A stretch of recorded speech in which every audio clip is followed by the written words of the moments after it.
Čas je, da ti povem zgodbo. Zgodbo o mladiču, malo večjem od tebe. To je film pravzaprav, ki ne gre naprej, ampak gre nazaj.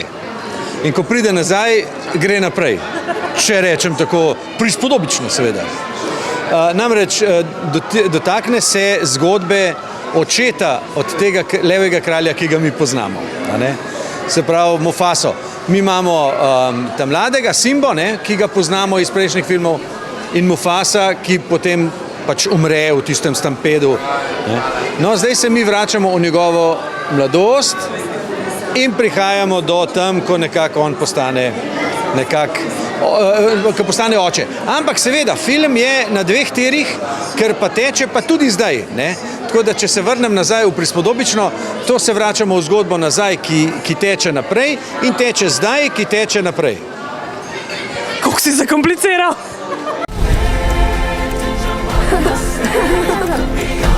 Mufasa, tega še nihče ne ve. Vedno sem si želel brata. Ti si lih ta generacija, ki si zihar fan levega kralja. Ja, itak, levi kralj je prišel ven 4 leta prej, sem se rodil in sem bil vzgajan s to risanko, da je treba biti lev, da je treba biti pokončen, tako da kdo bi se mislil, da smo danes kle. Takoj, ko sem dobil klic, sem rekel, Bogac, prosim te, če je varianta, res bi rad dobil to vlogo, in me je uslišal in zdaj so kle in se pogovarjava. Mufasa! Tole ni bilo pametno!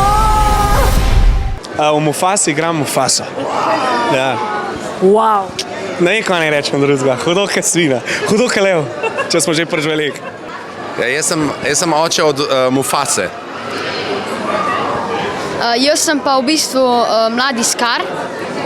Ja, in mi je bilo zelo zanimivo, ker jaz zmeraj nisem za Scarja, ker je porinil v bistvu Mufaso, ampak v bistvu sem pa ful vesel, da lahko igram v takem Disney filmu, ker nikoli si nisem predstavljal. Levi kralj je bila ena izmed mojih najljubših risank, zdaj pa si ne morem predstavljati, da sem lahko del te risanke, tako da res sem hvaležen sem.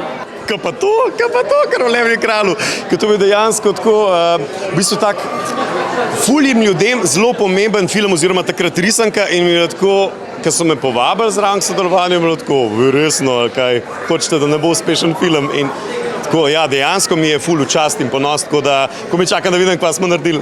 Tako zelo primerno vlogo imaš. Sorry. Ja, tudi šef pravi, da sem majmun in dejansko sem mladi Rafiki, se pravi opica in sem mogel dejansko vmes govoriti tudi svahili. Kaj pa to? In to je, ni bilo najlažje, čeprav malo ti mora biti jeziku na poto, pa gre lažje, ampak to sem zdaj res tako za laike povedal, tako da, ja, je bil izziv, kar se pa petja pa songov tiče, je pa tak razigran, pa končno imam eno vlogo, da sem tako malo moder, veš.